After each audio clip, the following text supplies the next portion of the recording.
Bárbara Rivelo.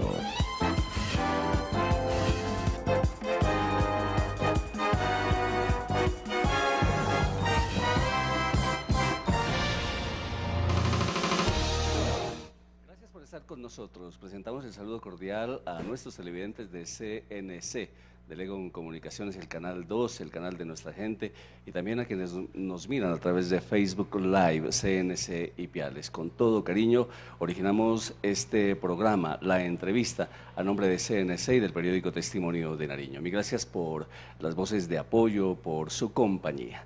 El día de hoy tenemos un invitado muy especial, de verdad. Es un hombre que, nacido en Ipiales, se graduó en el Champañá en 1998 y luego se fue a estudiar medicina a la Universidad Nacional de Colombia con dos especializaciones, una que tiene que ver con la medicina interna y otra con la histología. Es un hombre que ha estudiado muchísimo, que ha estado en varios congresos en Colombia, en el exterior, y últimamente ha estado en Europa. Dije histología, es hematología. La hematología, discúlpenme.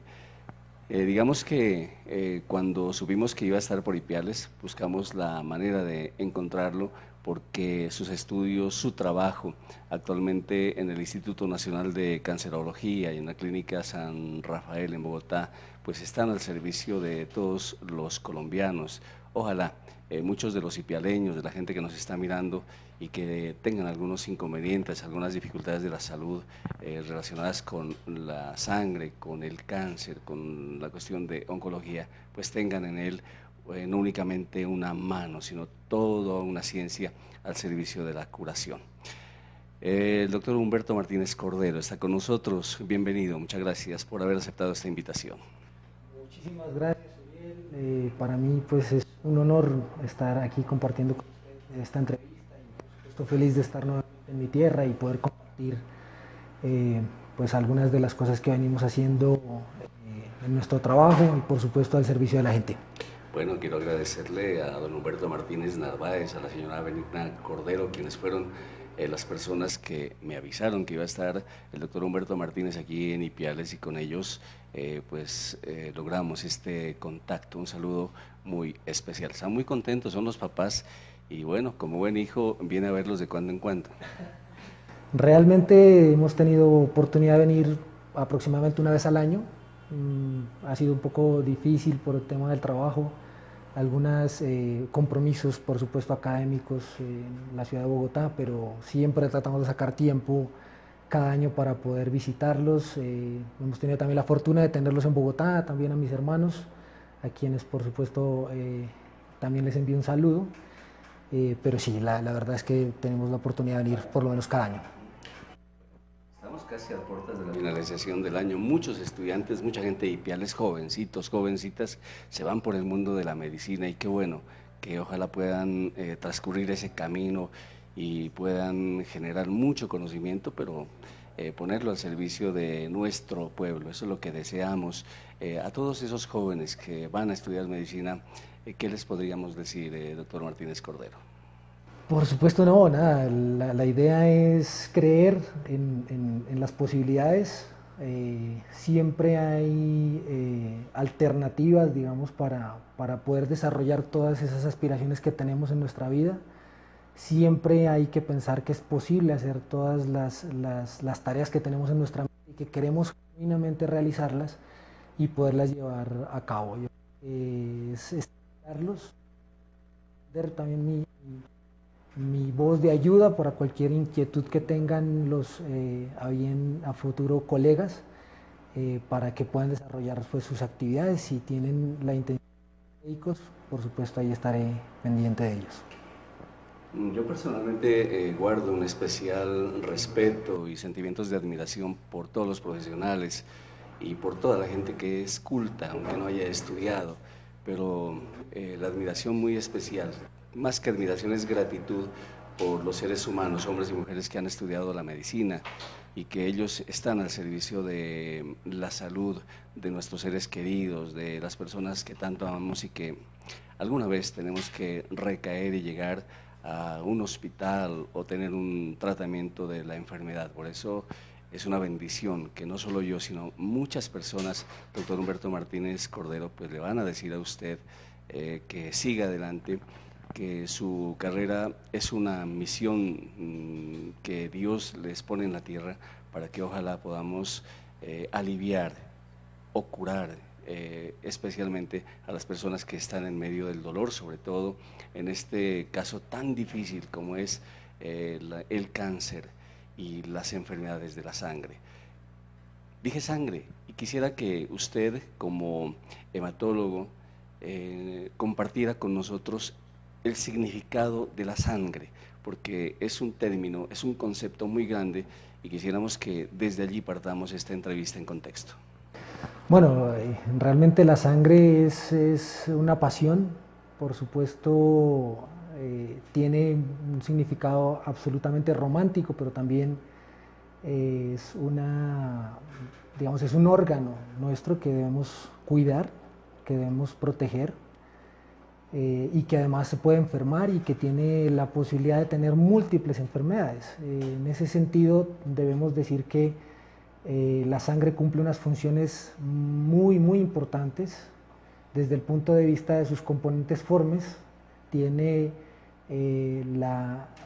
digamos, tarea de llevar ese oxígeno a través de los glóbulos rojos hacia todos los tejidos, que es, digamos, importante porque eso nos permite funcionar. Ese oxígeno que llega al cerebro, que llega al corazón, que llega a los riñones, al hígado, nos permite funcionar. Pero además tiene la función del sistema inmunológico, que nos protege de las infecciones, que nos protege de todos esos ataques que tenemos todos los días en términos de la posibilidad de adquirir enfermedades fatales como estas infecciones de las que hablamos, pero además ese sistema inmunológico que está muy de moda hoy en día con el tema de la inmunoterapia en el tema del cáncer, digamos que es potenciar el sistema inmunológico, pues ese sistema inmunológico nos protege también de desarrollar cáncer.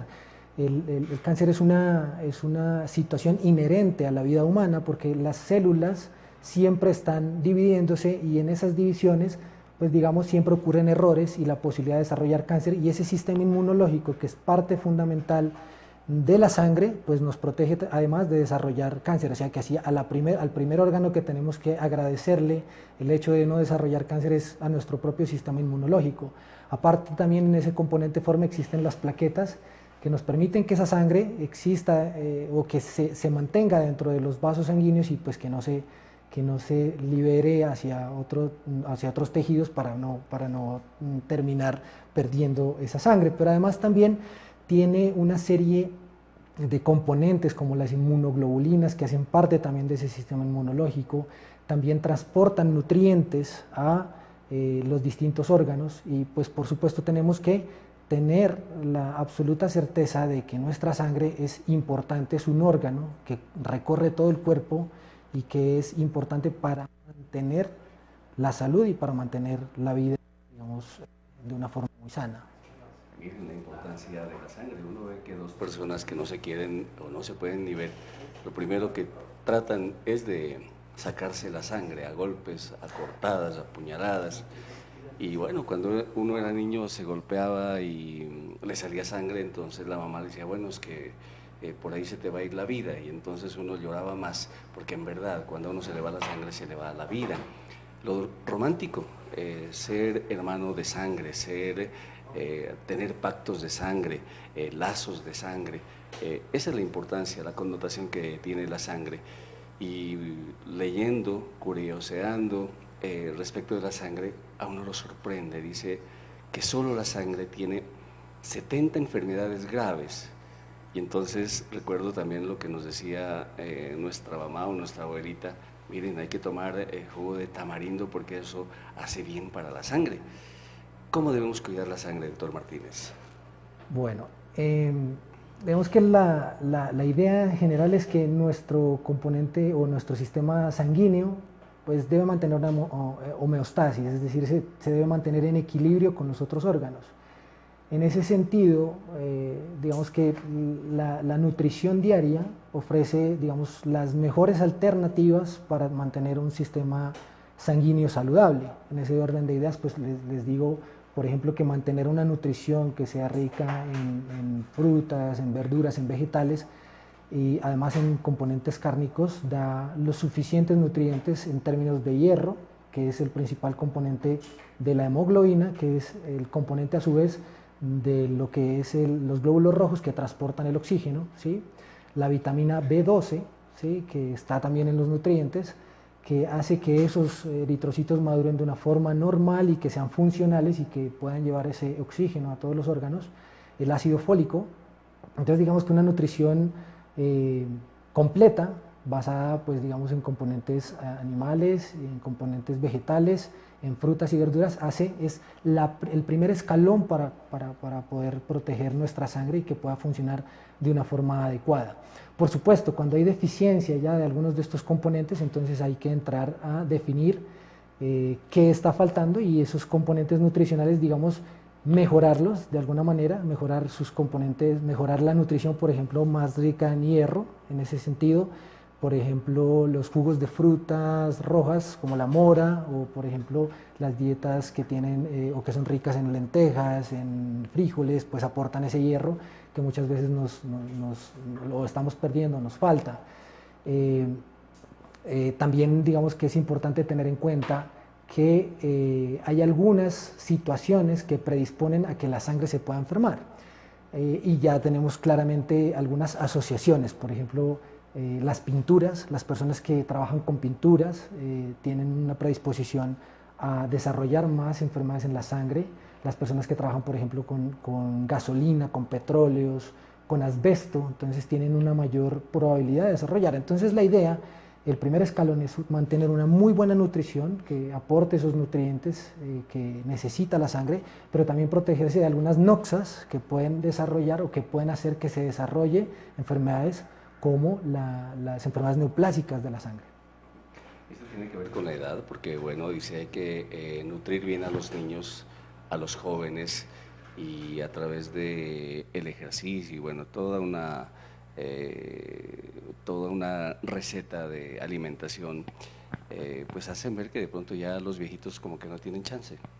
No, yo creo que sí, porque la sangre debe mantener una homeostasis en todos los grupos etarios.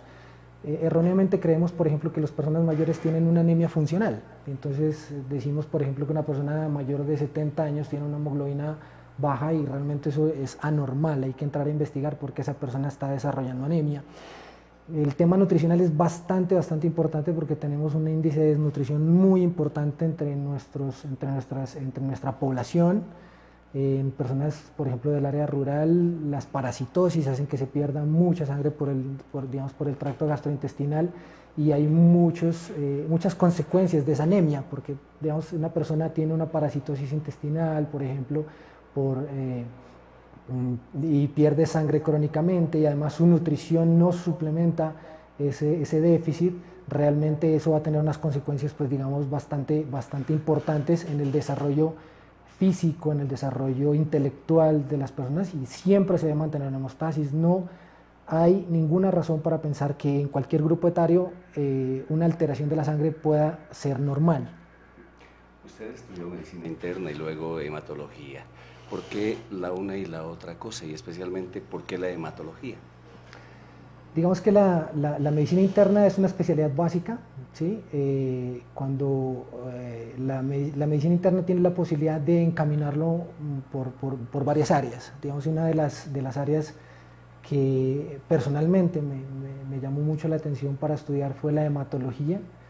Un antecedente personal, yo pues tuve una púrpura cuando niño, he tenido pues algunas personas dentro de la casa que han tenido enfermedades hematológicas y digamos que de alguna forma eso me llamó la atención para estudiar esta carrera que es demasiado apasionante. Aparte de eso, a mí el estudio del cáncer me apasiona porque en determinado momento, digamos, con las investigaciones que nosotros estamos desarrollando, estamos aportándole también al mundo científico algunos de los hallazgos que hemos tenido entre nuestra población colombiana y que además lo hemos hecho en algunas enfermedades que son absolutamente raras. Entonces la medicina interna se convierte como en ese primer camino, en ese primer eslabón para continuar con una subespecialidad, dentro de las cuales está, por ejemplo, la reumatología, está la nefrología, que son áreas que se enfocan, digamos, específicamente algunas en unos órganos, pero también se enfocan en áreas del conocimiento que no son órganos específicas, pero que son también demasiado importantes. En este caso, la hematología se enfoca en las enfermedades benignas y malignas de la sangre, que es un tema que a todas luces pues, es demasiado apasionante. Además que la hematología es apasionante porque ha marcado un hito histórico en el tratamiento del cáncer. Es, digamos, la especialidad que ha marcado la diferencia en cómo se trataba el cáncer antes y cómo se está tratando ahora. Porque realmente, si hay un hito histórico en el tratamiento del cáncer, tiene que ver con el tratamiento específicamente de una enfermedad que es algo que a mí me apasiona muchísimo, que es la leucemia mieloide crónica, de la que tengo la fortuna de decir, tengo algunos pacientes nariñenses que nos han buscado en Bogotá, porque hemos liderado un proceso muy interesante en esta enfermedad en el Instituto Nacional de Cancerología, y pues digamos que el foco del asunto de la hematología es que aporta a la ciencia de una forma maravillosa. Bueno, un apasionado por el cáncer. Nosotros lo que tenemos es terror por el cáncer, porque cuando dice cáncer, entonces la gente se pone a llorar. Hay gente que no soporta solo con el hecho que ya tiene cáncer. Muchos optan por el suicidio. Otros dicen, bueno, voy a vender todo y me voy a hacer curar. Otros dicen, pues, ¿para qué va a vender todo si de todas formas se va a morir? Y si le dicen a uno, bueno, le van a hacer quimioterapia o radioterapia, y entonces dice, no, en lugar de curarme, apeoraron, dice, ¿no? Porque yo antes, cuando no sabía que tenía cáncer, pues nada me pasaba, pero cuando ya me metieron la quimioterapia, pues 2 meses y no más. ¿Hay que tenerle terror al cáncer o hay que someterse a un tratamiento con eso que ahora usted y que encabeza esta entrevista, esta invitación, que se denomina la inmunoterapia y la medicina de precisión? Entre esto de la quimio y la inmunoterapia, ¿qué esperanzas hay para la gente para que cuando sepa que tiene cáncer no sienta que se va a morir, sino que tiene todavía todas las posibilidades de vivir? Una de las fortalezas que debemos tener nosotros, los hematólogos, los oncólogos, los que trabajamos con el cáncer, es la posibilidad de comunicar estas malas noticias a las personas. Una noticia de tener cáncer es devastadora. Es una noticia que no solamente afecta al paciente, sino a toda su familia.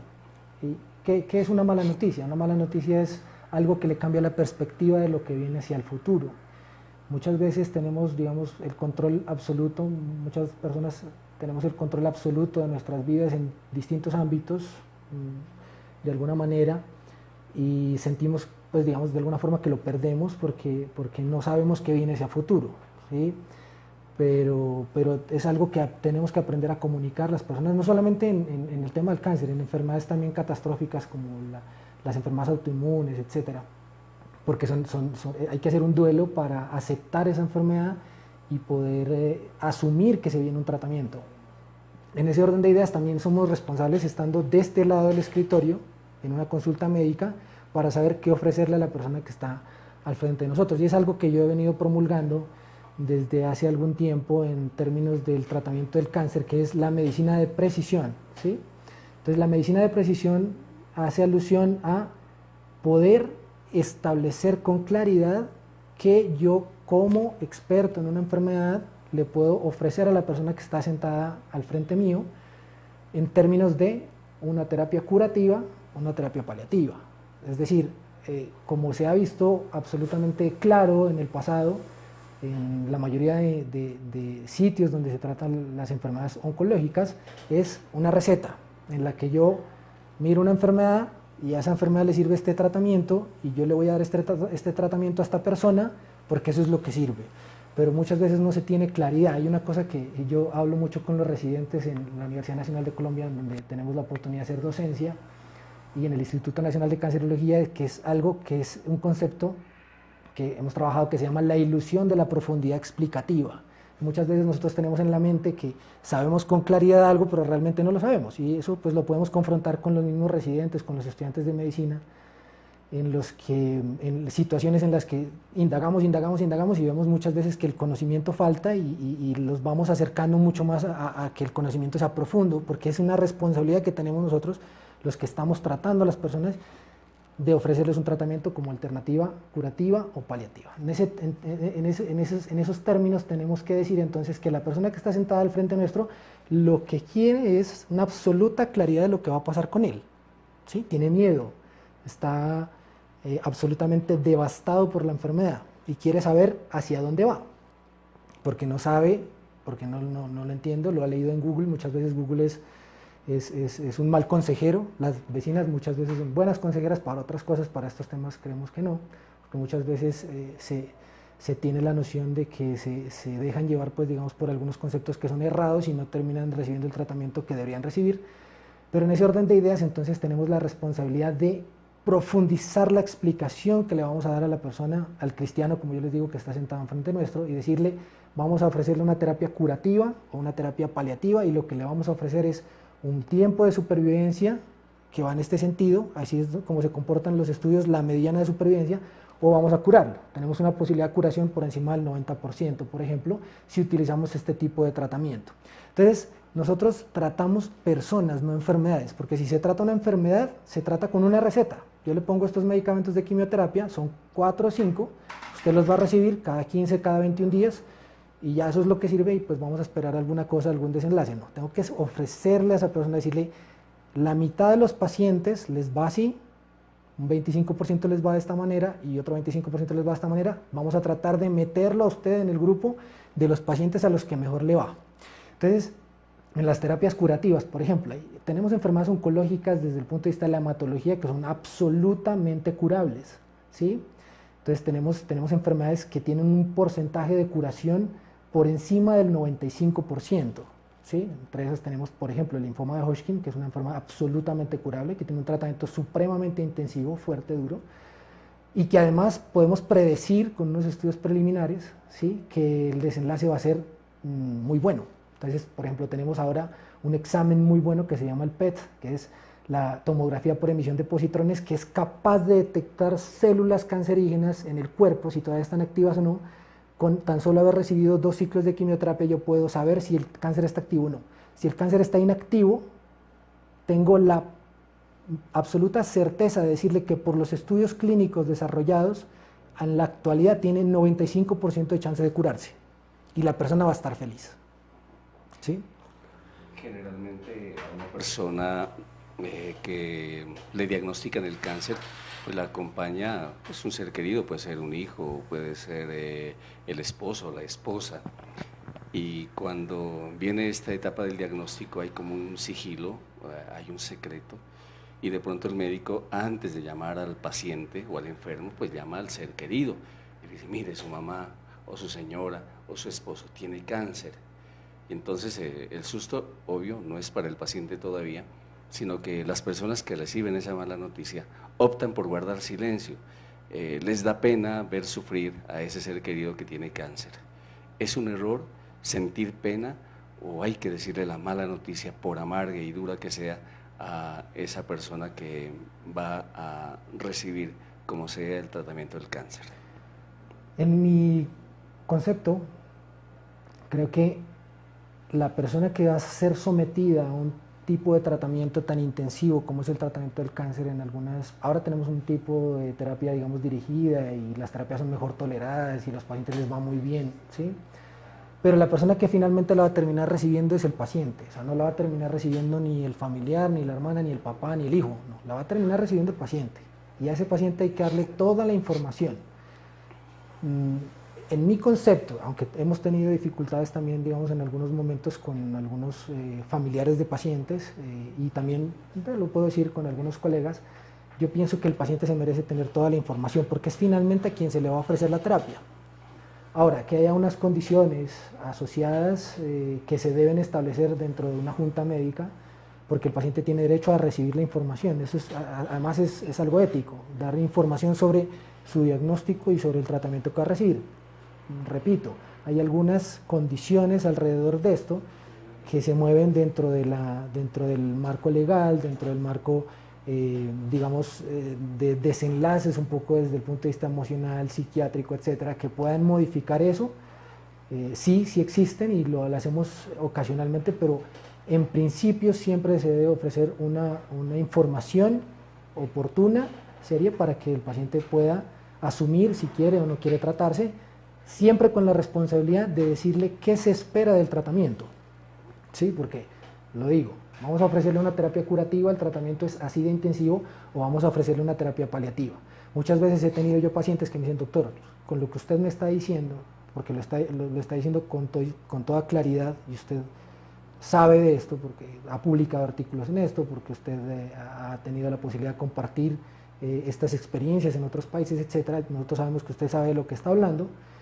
Yo sé que con eso que usted me está ofreciendo me puedo curar, vamos a aceptar el tratamiento y lo vamos a seguir de la forma más adecuada. Pero también existen oportunidades en las que tenemos que ser absolutamente sinceros y decir, por ejemplo, en el caso del mieloma múltiple, una enfermedad que hasta el momento no es curable. Un estudio en los Estados Unidos que comparó 4 enfermedades sigue definiendo que a pesar de que los pacientes con mieloma múltiple tengan menos de 50 años en algunas ocasiones, la mediana de supervivencia sigue cayendo, las curvas de supervivencia siguen cayendo, por lo tanto se sigue considerando que es una enfermedad incurable. Y yo tengo la responsabilidad de decirle, es una enfermedad que no la voy a poder curar, pero puedo ofrecerle un periodo sin enfermedad de 6 a 8 años con una terapia estándar. Pues dígame, ¿a qué persona no le llama la atención que le digan, no tengo una enfermedad curable, pero voy a estar 8 años sin la enfermedad? Entonces la persona dice, yo la voy a aceptar porque quiero estar más tiempo con mi familia. Usualmente los pacientes con mieloma múltiple son mayores, tienen alrededor una mediana de edad al diagnóstico de 60, 65 años, entonces les quedaría hasta los 68, y muchas veces tenemos la oportunidad del trasplante, que más o menos con los estudios que tenemos ya en mente, tenemos unas medianas de supervivencia de 80% a 8 años, es muy buena supervivencia.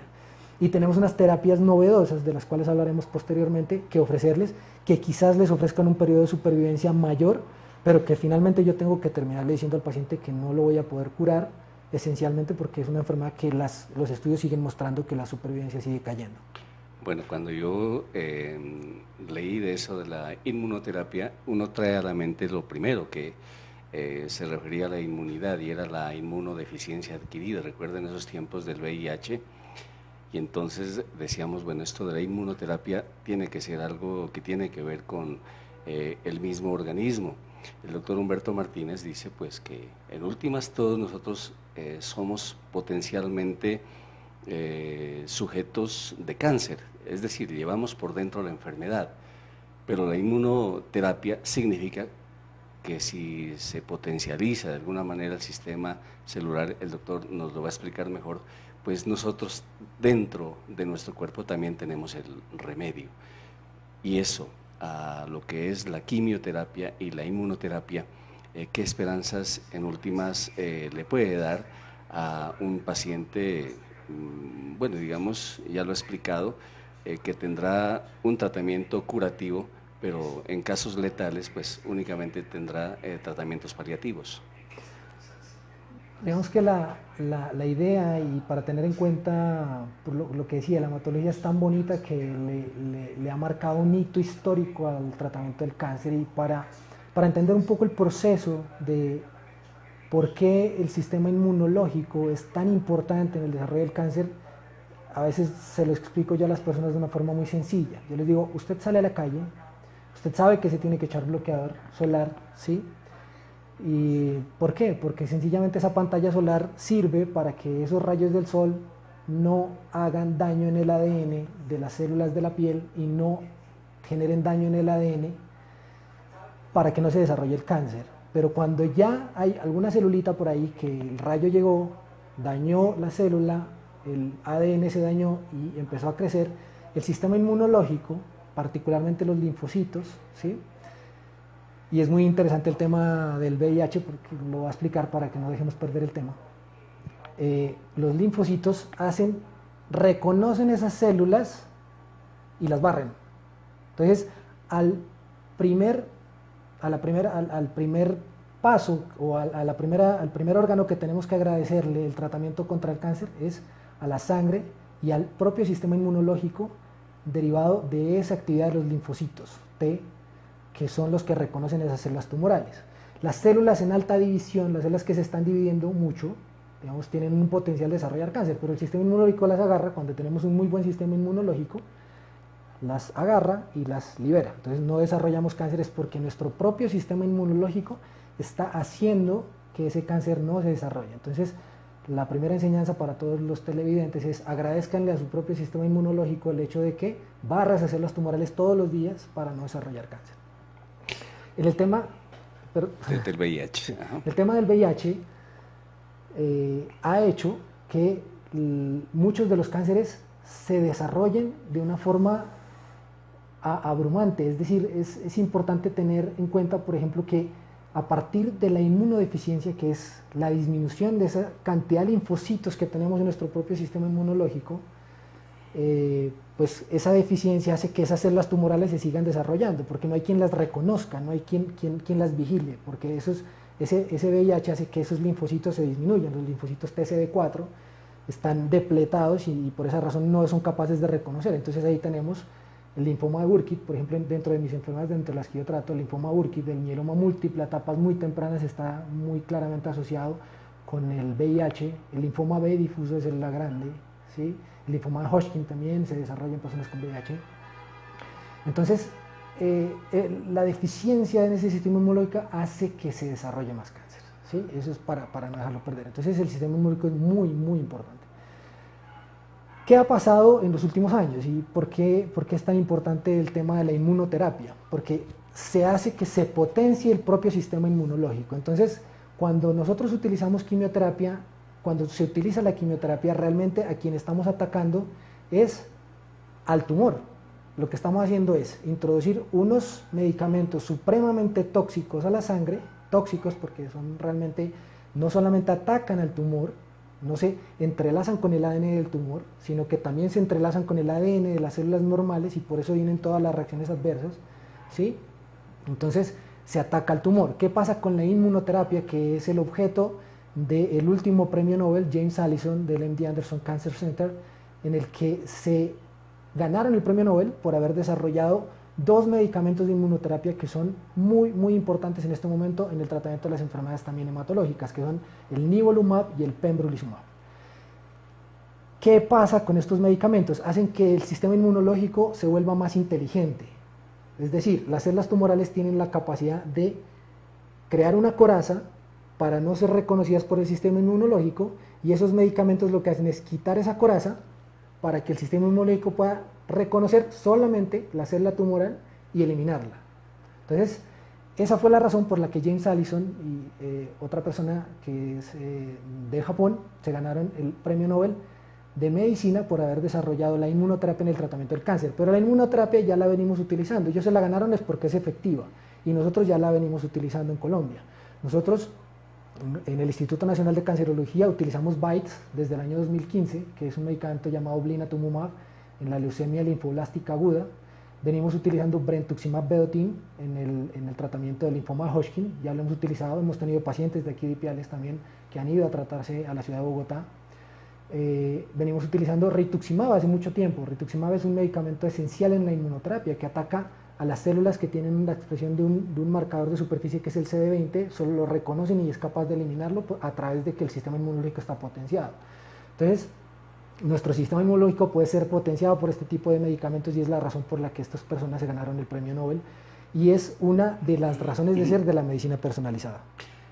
Si yo tuviera cáncer, tengo que jugármela hasta el final, porque yo conozco personas que dicen, bueno, tengo cáncer, me voy a morir, y se dejan morir, pero resulta que esa agonía es una agonía supremamente dolorosa, y entonces ya en los momentos finales uno dice, pues por lo menos toca aspirar a una muerte digna.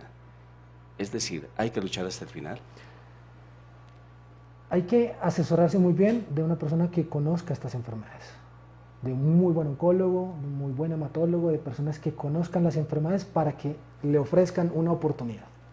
Muchas veces hay pacientes que llegan, por ejemplo, a nuestra consulta y han tenido varias recaídas. En la medida en que una enfermedad recae, en la medida en que una enfermedad vuelve a aparecer múltiples veces, las oportunidades se van terminando. y uno tiene que ser responsable también diciendo cuál es la oportunidad de un tratamiento que va a ofrecer. Hace algún tiempo tuvimos un caso que sonó muchísimo en la medicina colombiana, una paciente que tratamos en el Instituto Nacional de Cancerología, que fue muy sonada en los medios, que había recaído en múltiples terapias y tenía tan solo 29 años. Y lo que nosotros hicimos fue analizar el caso particular, hablar con ella. Era una mujer que tenía todas las ganas de vivir, y que se podía ofrecer una alternativa de tratamiento de un medicamento que solamente lo podemos conseguir a través de un laboratorio que lo comercializaba en los Estados Unidos. Hablamos con ella, dijimos, la oportunidad de que usted pueda responder a esta quimioterapia es del 25%, pero la persona que tomó la decisión fue ella. Una persona puede decir, tengo 75% de probabilidad de que me vaya mal, pero todavía queda un 25% de posibilidades de que me vaya bien. Quien toma la decisión es esa persona. Nosotros hicimos la solicitud del medicamento, hicimos la solicitud del registro INVIMA. Infortunadamente INVIMA negó el registro y nosotros nunca peleamos con el INVIMA, que fue algo que se quiso hacer ver, digamos, como en los medios. Solamente hicimos la solicitud, pero el INVIMA negó el registro por muchas situaciones técnicas y digamos, de alguna forma algo técnico terminó, pues digamos, como decidiendo en ese sentido. El medicamento llegó a Colombia, el medicamento estuvo en la DIAN, en el aeropuerto, y nunca pudo salir de la DIAN porque no tuvo el registro, pero se perdió ese 25% de posibilidades de que la paciente pudiera salir adelante, y finalmente la paciente 3 meses después falleció. No pudimos ofrecerle el tratamiento, pero la persona que tomó la decisión fue ella misma. Entonces la persona que tiene que tomar la decisión, con lo que nosotros le ofrecemos y le decimos sus posibilidades son estas, es el mismo ser humano que está sufriendo esa enfermedad. Muchas veces las personas dicen, yo eso no. Tuvimos un paciente que, por ejemplo, antes de ofrecerle un trasplante de médula ósea, le ofrecimos la oportunidad y él dijo, acabo de cambiar mi condición de paciente a condición de viajero.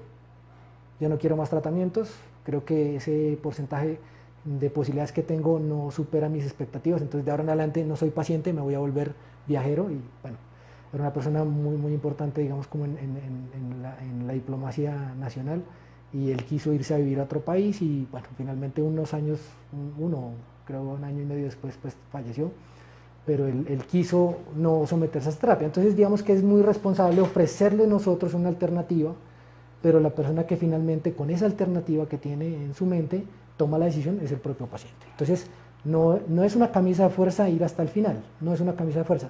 El propio paciente tiene que determinar con las posibilidades que se le ofrecen de si quiere seguir adelante o no. Ahora, yo no creo que una persona que le digan, usted tiene el 95% de posibilidades de curarse, diga, no, yo no me quiero someter al tratamiento. Ahora, si una persona se le dice, tengo una enfermedad incurable, mieloma múltiple, un linfoma folicular, pues, no sé, tiene unas posibilidades de curarse de esto, pero puede tener un periodo libre de enfermedad de 8 a 10 años, pues la persona diría, sí, yo quiero, o no quiero someterme a esta terapia porque para mí realmente ese tiempo no sirve.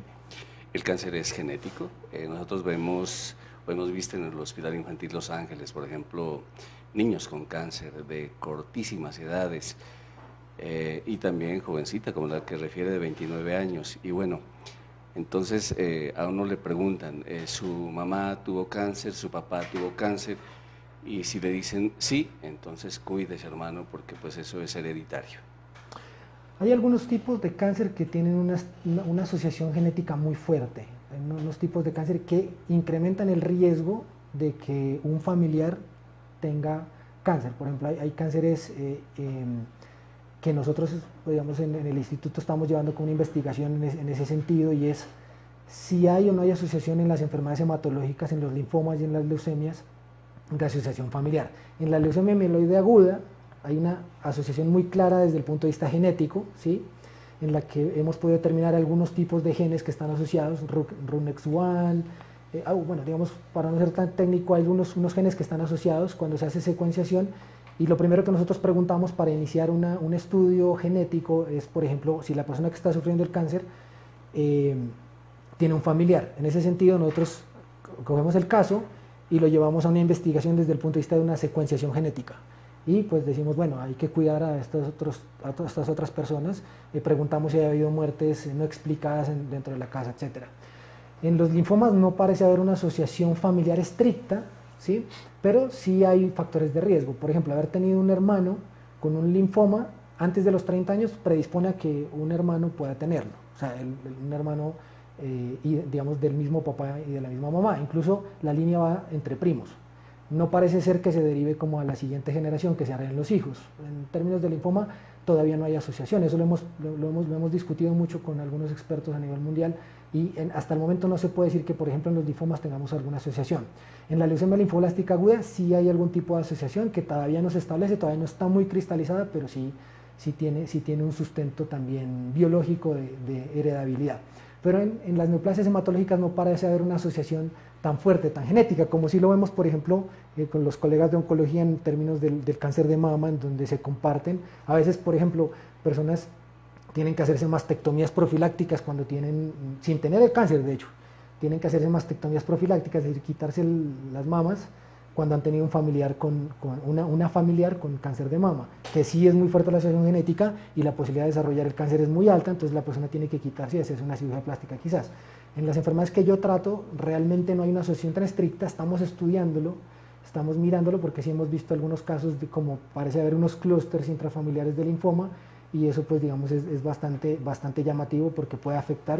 Lo que sí decimos es que siempre pues tiene que haber una palpación de su cuello, de sus axilas muy estricta en las personas que han tenido pues digamos familiares con cáncer y pues obviamente si se pudiera acceder a una consulta hematológica y decir bueno mi hermana tuvo cáncer, es posible que les dé, entonces les damos unas recomendaciones puntuales pues como para poder identificarlo tempranamente, si bien estas enfermedades no se pueden prevenir. Es muy importante tener en cuenta esto, estas enfermedades hematológicas, las que yo trato, no son prevenibles, es decir, no podemos hacer un test para desarrollar si la persona lo va a desarrollar o no. Doctor, llama muchísimo la atención lo que usted plantea como algo moderno en cuanto a la ciencia médica. La gente está hablando ya para esos tratamientos, por ejemplo, de trasplantes de médula, que usted ya lo mencionó, del implante de células madre.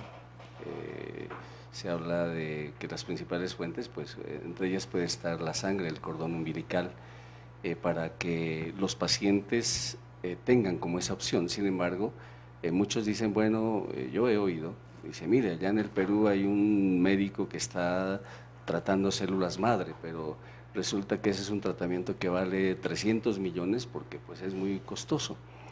Y la gente acá dice, bueno, si yo estoy en esta EPS y tengo que hacer turno y entre una cita médica y otra, pues pasan 8, 15, 20 días, un mes, dependiendo de la EPS, y entonces la gente ve por una parte la realidad de su enfermedad y por otra parte la realidad del sistema de salud.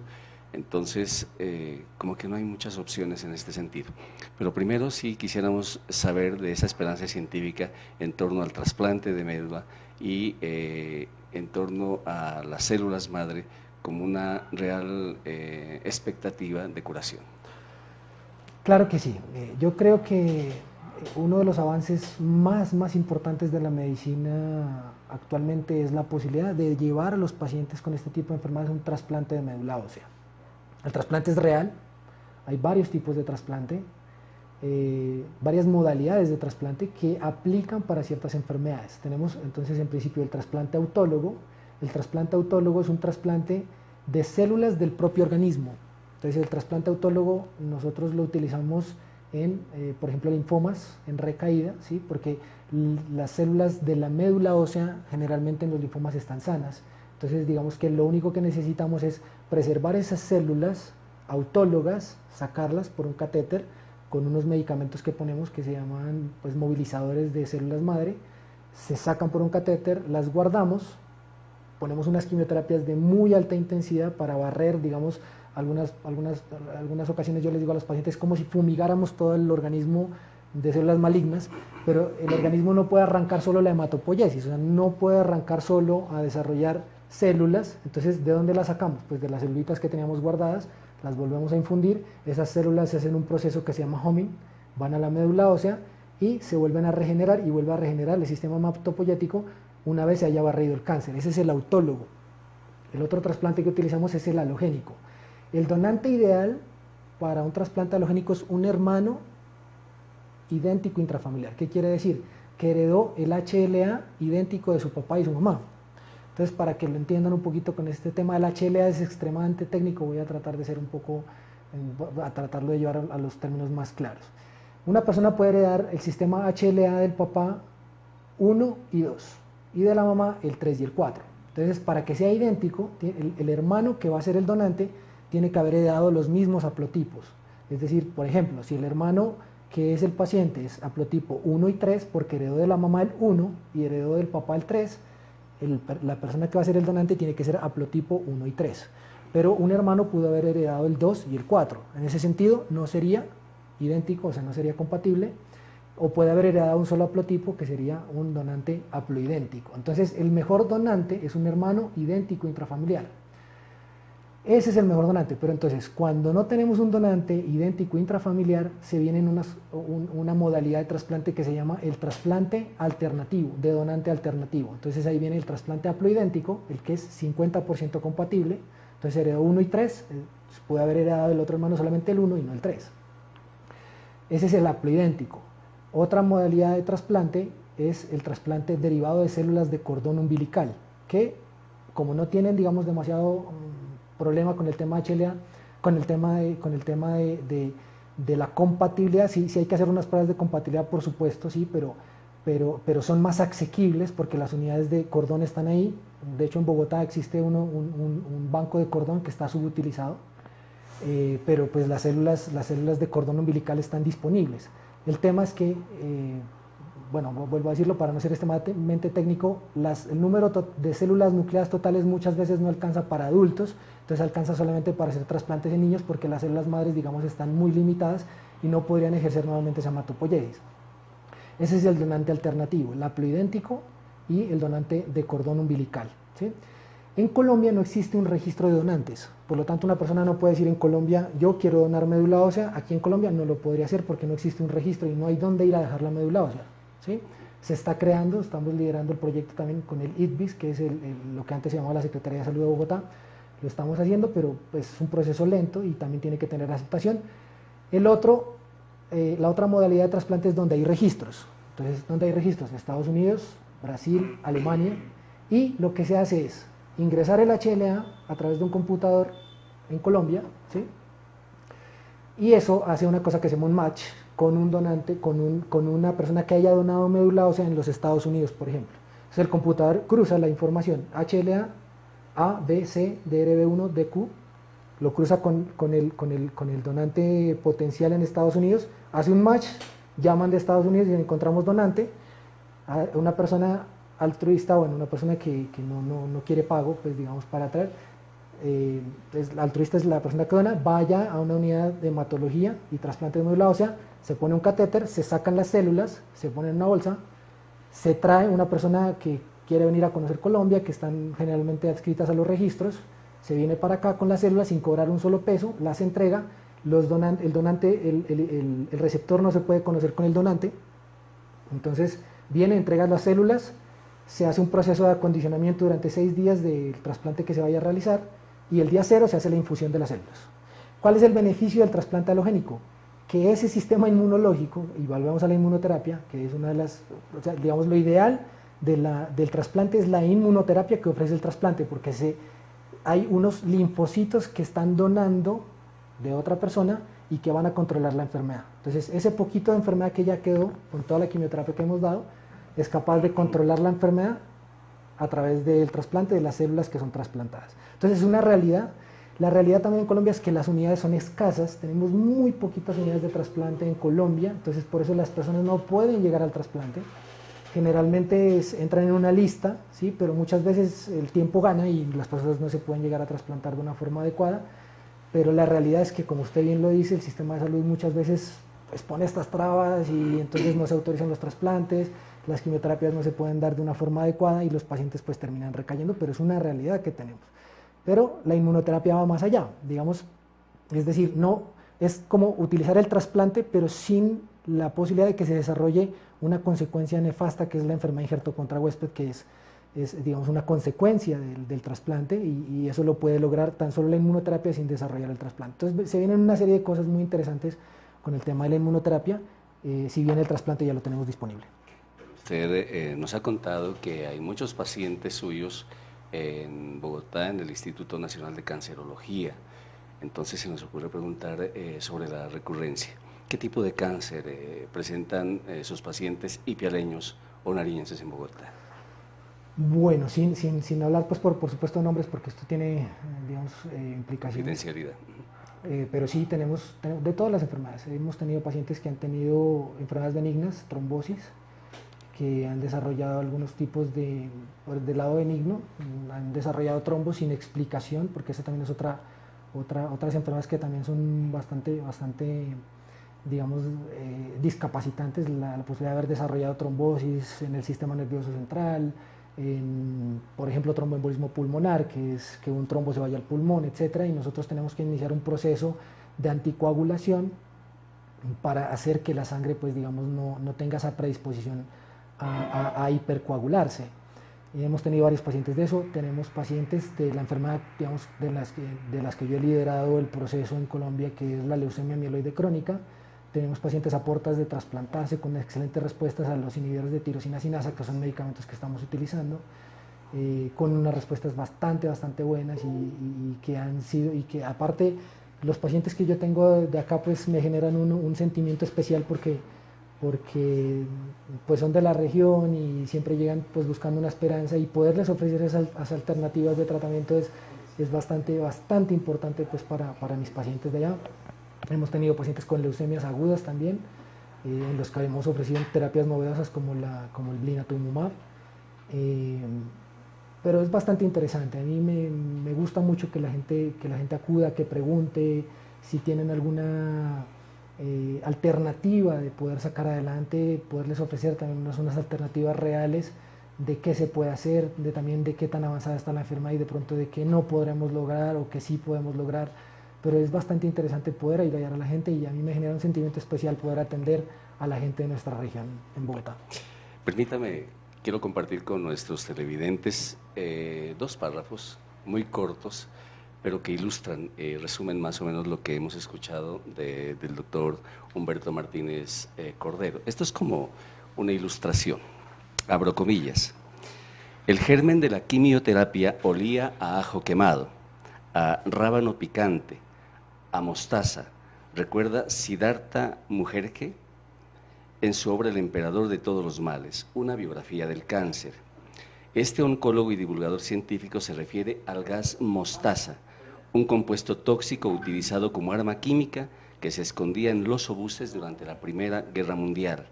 De ahí, de una guerra, salió precisamente uno de los grandes tratamientos que desarrolló la ciencia del siglo XX para librar su particular batalla contra el cáncer, la quimioterapia.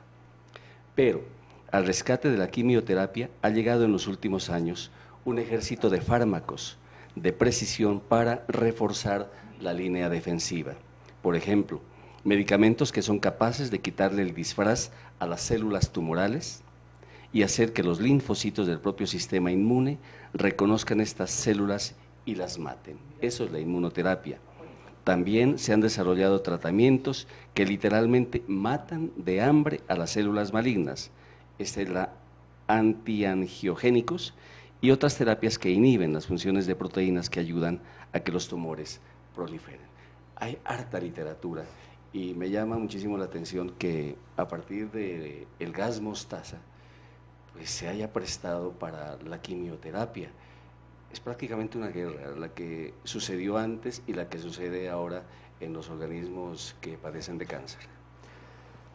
Yo creo que hay que quitar un pensamiento que está, digamos, muy arraigado en la población general, no solamente en nuestra región de Nariño, sino en todas las regiones. Y realmente, cuando hemos tenido la oportunidad de compartir con colegas de otros países, el pensamiento es generalizado. La quimioterapia hace más daño que la enfermedad. ¿La quimioterapia es mala? No, yo creo que no. Yo creo que cada tratamiento tiene su papel, y por supuesto, en la medida en que vamos conociendo mejor las enfermedades y en la medida en que vamos conociendo mejor la posibilidad de tratarlos, pues se van desarrollando diferentes alternativas que, si bien van introduciéndose poco a poco, la mayoría de las veces van combinadas con la quimioterapia. Le comentaba una conversación que tuvimos con mis suegros esta tarde, que en el pasado, por ejemplo, una de las enfermedades que eran catastróficas en el pasado, como lo era el linfoma Hodgkin, por allá en los años 60 solamente el 30% de las personas se salvaba. Solamente el 30% de las personas tenían una expectativa real de poder vivir más allá de 5 años, que es cuando nosotros empezamos a considerar la cura funcional. Y una persona a la que debemos agradecerle enormemente, que es el doctor De Vita, en Estados Unidos, que además fue presidente del Instituto Nacional de Cáncer de los Estados Unidos. Para los curiosos lo pueden googlear ahí. El doctor De Vita pensó que si se combinan algunos fármacos que actúan por vías diferentes, que son quimioterapia realmente, se pudiera lograr algo más. Y las personas estaban, los oncólogos y los hematólogos alrededor de ese concepto estaban supremamente asustados porque decían, si nosotros con uno solo tenemos unos desenlaces fatales, porque a veces la gente se muere de la quimioterapia con un medicamento o se muere del linfoma, pero más o menos el 30% se mueven ahí, ¿qué va a pasar si ponemos 4 medicamentos? Y el doctor dice, no, yo creo firmemente que las cosas pueden mejorar. Y lo que finalmente terminó sucediendo es que la combinación de esos 4 medicamentos mejoró la supervivencia de los pacientes con linfoma Hodgkin al 70%. Y después, con la combinación de esos medicamentos con la radioterapia, la supervivencia de las personas mejoró hasta el 85%. Entonces, ¿cómo puede uno condenar la quimioterapia cuando ha sido la terapia que ha salvado gran cantidad de personas, digamos, en el mundo? Si bien ahora se han introducido medicamentos como la inmunoterapia, como el brentuximab vedotin, que ya lo hemos utilizado en personas o en pacientes de acá, nariñenses también, que han tenido la posibilidad de ir a Bogotá y que han tenido unos resultados, pues digamos, muy buenos. Pero entonces no se puede condenar la quimioterapia. Este tema de la mostaza nitrogenada, y esto que es bastante romántico, sucede también con otros medicamentos. Por ejemplo, la rapamicina, que también se utiliza en el tratamiento del cáncer. Antibióticos que finalmente terminaron no siendo muy buenos antibióticos, pero que terminaron siendo muy buenos fármacos quimioterapéuticos, y así se repite la historia. Y yo creo que va a haber una transformación, y está existiendo una transformación en el tratamiento del cáncer bastante importante, porque estamos entendiendo mejor las enfermedades. Y en la medida en que somos más curiosos, en la medida en la que nosotros vamos dilucidando cuál es el papel de la quimioterapia, creo que cada vez vamos a irla complementando con la inmunoterapia y cada vez vamos a irle dando quizás un menor papel a esa quimioterapia y también quizás al trasplante, como lo veníamos diciendo, porque la inmunoterapia sería capaz de tratar una gran cantidad de tumores. A mí me llama muchísimo la atención, por ejemplo, en una de las enfermedades en las que me apasiona estudiar, que es la leucemia mieloide crónica, como antes del 2003, de la aparición del estudio IRIS, que es un hito histórico en la medicina y en la hematología y por supuesto en la medicina total y en el tratamiento de las enfermedades del cáncer, el 80% de las enfermedades de los pacientes con leucemia mieloide crónica se morían. Y después de que apareció el estudio IRIS, tenemos datos ya de pacientes que tienen beneficio del medicamento a más de 11 años. Y esos pacientes siguen viviendo y tienen una expectativa de vida casi similar a las personas que no tienen esta enfermedad en sus mismos grupos etarios. Entonces, hay una transformación del tratamiento y eso digamos que es uno de los títulos que tiene, pues digamos, como esta entrevista, que es la transformación, la nueva era del tratamiento del cáncer y que podemos tener acceso a esos tratamientos, que por supuesto necesitamos de la cooperación de las instituciones gubernamentales, de los sistemas de salud, para poderles ofrecer a las personas terapias cumplidas, terapias que se vayan cumpliendo de una forma adecuada, porque hay tipos de cánceres que son curables y que no se curan porque no se cumplen los tratamientos de una forma adecuada. Dos enfermedades que son comunes y que hemos visto y tenemos amigos con hijos que las padecen. Quisiera que las ilustre, doctor. Uno, pues lo que usted mencionó, que sufrió cuando niño, la púrpura. Y otra que solo con el nombre uno se asusta, el lupus. Bueno, el objeto del tratamiento, digamos, de la hematología en términos de la púrpura sí es muy claro. Digamos que la hematología además se subdivide en la hematología de niños y en la hematología de adultos. Yo veo pacientes con púrpura trombocitopénica inmune, así se llama ahora, antes se llamaba púrpura trombocitopénica idiopática, ha cambiado el nombre. Idiopático significaba que no se conocía muy bien cuál era el mecanismo, ya sabemos que es inmune, es decir, que hay unos anticuerpos que se generan contra las plaquetas, las disminuyen y pues eso hace que sangren las personas y que tengan posibilidad de tener hemorragias, digamos, importantes. En niños, los que son o los que trabajan con hematopediatría, que son las personas que tratan las enfermedades hematológicas, tienen muy claro, y pues lo tenemos muy claro absolutamente nosotros también, que tienen la posibilidad de curarse del 90%. Yo lo hice, tuve una curación total. Me trató en ese tiempo en Pasto uno de los hematólogos ilustres de nuestra región, hace 32 años aproximadamente, y pues tengo una curación absoluta de la enfermedad, pero en adultos se cronifica. En adultos, cuando la enfermedad se presenta en adultos, la púrpura tiende a cronificarse, entonces se necesita, digamos, como la utilización de medicamentos que disminuyan esa actividad del sistema inmunológico, porque si bien algunas veces el sistema inmunológico funciona poco, a veces funciona demasiado y entonces funciona contra las mismas células, en este caso las plaquetas, y las destruye. Entonces se baja el recuento de plaquetas y en ese sentido, en ese orden de ideas, pues existe la mayor probabilidad de tener hemorragias fatales. Y en este momento tenemos posibilidad de tratarlas con unos medicamentos novedosos como el Trombopag, el Romiplostim, que son medicamentos que estamos utilizando ya, también son terapias novedosas para esta que es particularmente una enfermedad benigna que se deriva de la hiperactividad del sistema inmunológico. El lupus no es de mi resorte porque es de una especialidad que se llama la reumatología, pero por supuesto yo soy internista y conozco también la enfermedad. Es una enfermedad en la que el sistema inmunológico está hiperactivo y ataca a los mismos órganos de la economía corporal, como la piel, el hígado, los intestinos. Entonces produce que se genere unos daños a esos órganos derivados de la hiperestimulación del sistema inmunológico.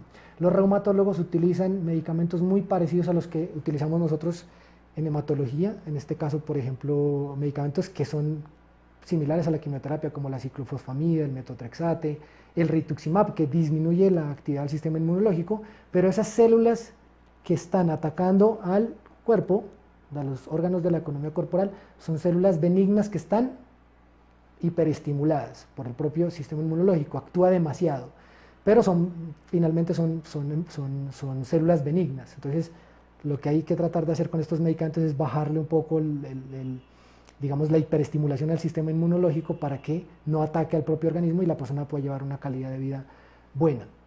Otra enfermedad que está también preocupando a la comunidad científica y también a los pacientes, la esclerosis múltiple. La esclerosis múltiple es una enfermedad también, digamos que hay especialidades que son organoespecíficas, también es una enfermedad autoinmune, es una enfermedad que ataca al sistema neurológico, ¿sí? No es de mi resorte tampoco, esta enfermedad la tratan los neurólogos, también está derivada de la actividad, digamos, hiperestimulada del sistema inmunológico.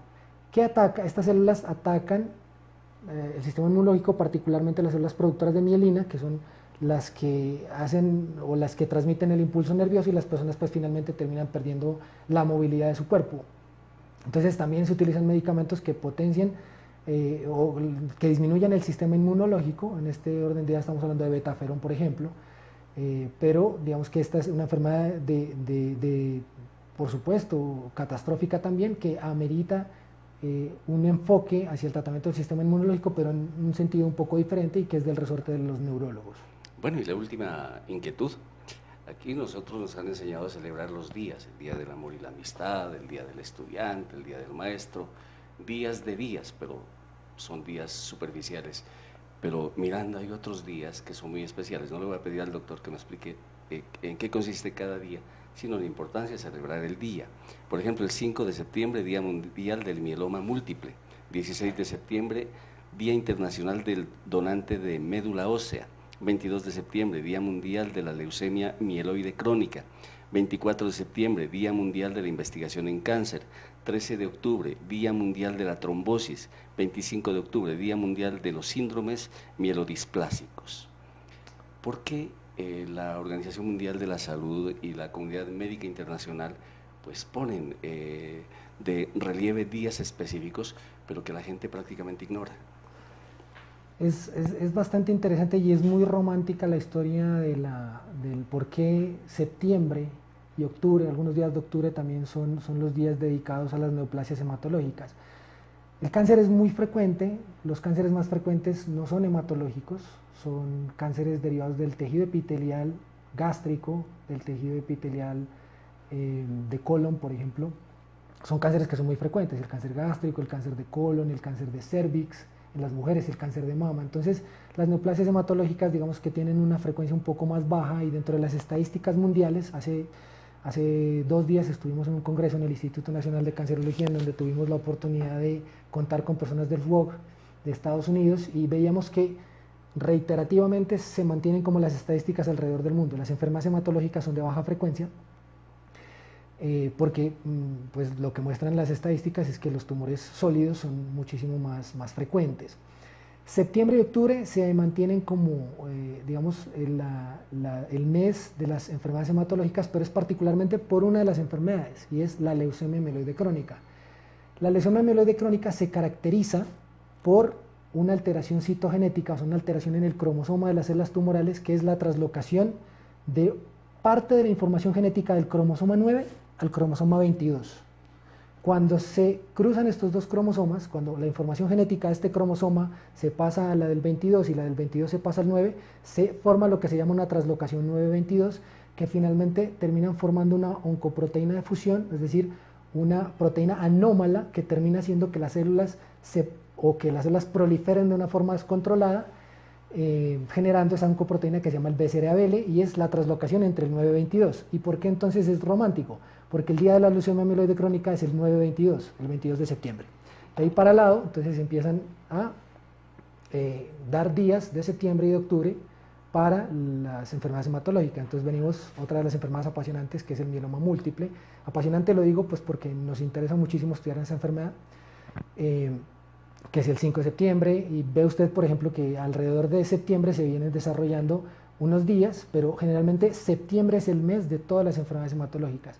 Y en octubre tenemos pues el de los síndromes mieloidisplásicos, que es una enfermedad que conocemos ya, es hematológica maligna. Antes se consideraba que era una preleucemia, ahora consideramos que es una enfermedad hematológica maligna, pero es bastante interesante porque tiene una connotación de fecha especial por esa alteración particularmente citogenética. Bueno, el don de las personas que saben es que expresan ideas claras con palabras oscuras.